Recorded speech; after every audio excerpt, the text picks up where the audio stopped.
Assalamualaikum warahmatullahi wabarakatuh. Saya Novita Sari, NPM 19.1134114. Saya berasal dari Universitas Bung Hatta, Padang. Tugas PJOK, dosen pengampu Mariana Armen SPD NPD. Judul RPP yang saya muat yaitu Pembelajaran PJOK kelas 2 semester 1. Tema bermain di lingkunganku, subtema bermain di lingkungan rumah. Materi, meloncat dengan 2 kaki sambil berpindah tempat. Nah, sebelum kita memasuki materi inti kita, adik-adik semua di sini masih ingat nggak materi kita pada kelas 1 lalu? Apa sih itu gerak? Nah, di samping ini kita bisa melihat apa sih itu gerak. Gerak adalah perpindahan kedudukan atau posisi. Gerak bisa dibagi menjadi 2 atau memang dibagi menjadi 2. Yang pertama itu gerak lokomotor.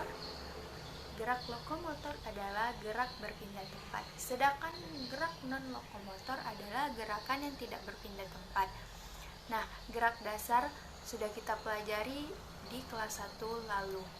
Pada pembelajaran kali ini, kita akan mempelajari variasi-variasi gerakan dasar dalam permainan-permainan yang ada dalam pembelajaran atau permainan-permainan yang akan diberikan.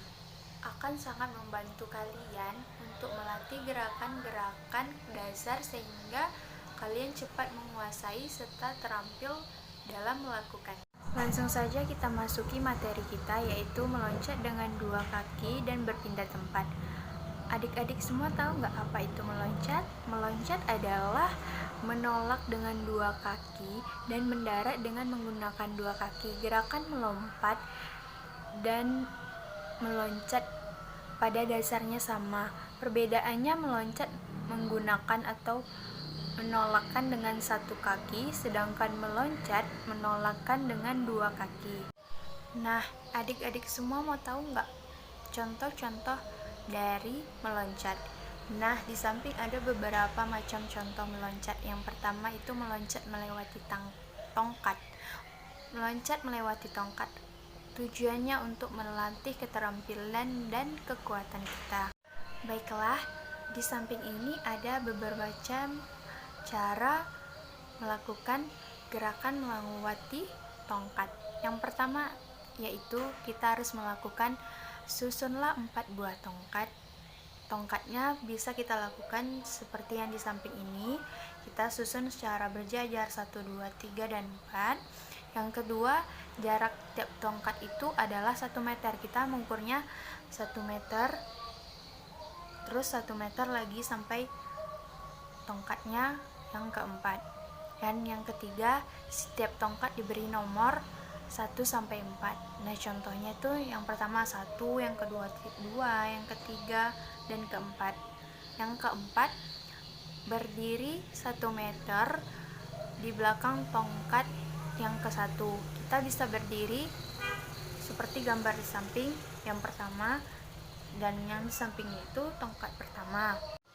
Nah, selanjutnya setelah diberikan aba-aba mulai, tolaklah kedua kaki melewati tongkat pertama tadi untuk mendarat melakukan dengan kedua kaki bersamaan. Nah, selanjutnya tolaklah kedua kaki melewati tongkat kedua, mendarat dengan kedua kaki bersamaan.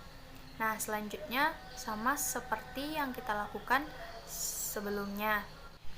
Nah, selanjutnya lakukan gerakan yang sama seperti tadi ke tongkat yang ketiga. Lalu lakukan gerakan itu secara berulang-ulang. Nah, bisa kita perhatikan gambar samping ini, kita bisa melakukannya seperti ini. Contoh yang kedua adalah loncat dari atas kursi. Loncat dari atas kursi tujuannya untuk melatih keterampilan, keberanian, dan kekuatan. Cara melakukan loncat dari atas kursi adalah yang pertama itu kita bisa meletakkan kursi yang tingginya 40 cm. Bisa kita lihat seperti di samping ini. Nah, yang kedua,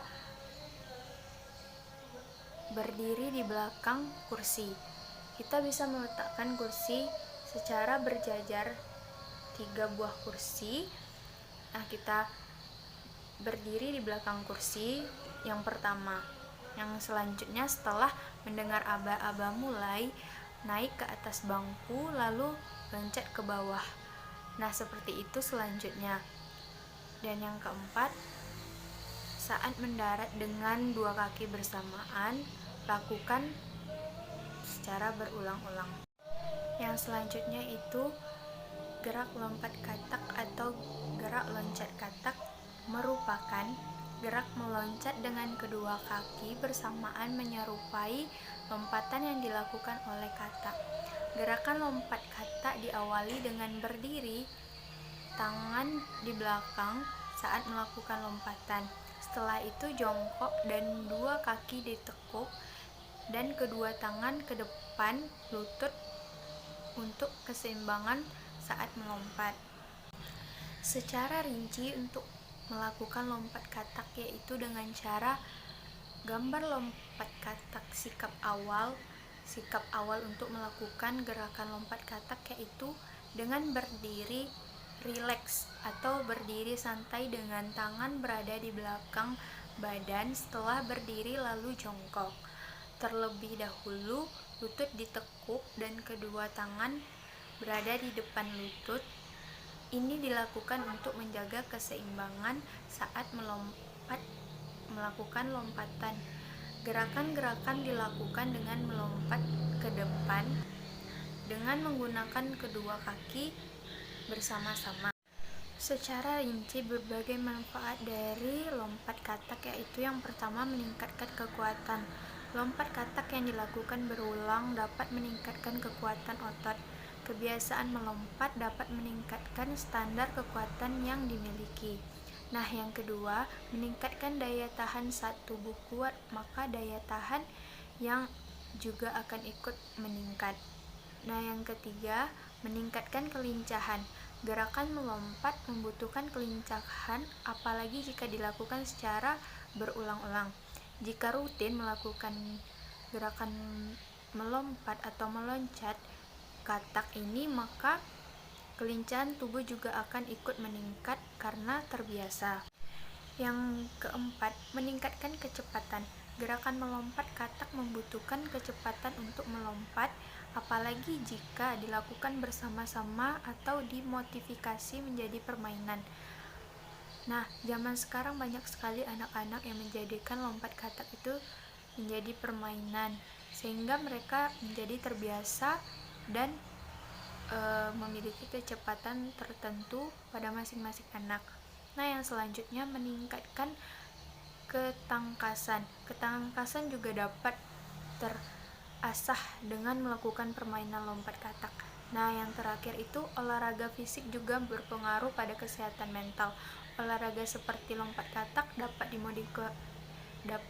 dapat dimodifikasi sehingga menjadi permainan yang membutuhkan kerjasama antar satu anak dengan yang lainnya, meningkatkan kesejahteraan mental seperti rasa percaya diri, rasa keberanian dan kebersamaan, disiplin dan lain-lain. Nah, bukan hanya dengan kita belajar, kita mengetahui apa sih itu disiplin atau kebersamaan. Dalam olahraga kita juga tahu bagaimana sih kedisiplinan itu, kebersamaan,